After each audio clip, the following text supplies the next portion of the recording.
This is a Dynaway step-by-step guide on how to release, calculate, and simulate a work order plan. How to release a work order plan.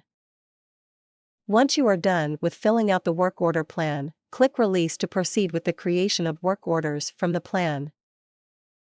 How to calculate a work order plan. Once the work order plan is in the released status, click Calculate to create work orders based on the plan. Check if the information specified in the window is correct and click OK to proceed. In the Frequencies tab, you can now see the current work order number, which refers to the work order you have just calculated.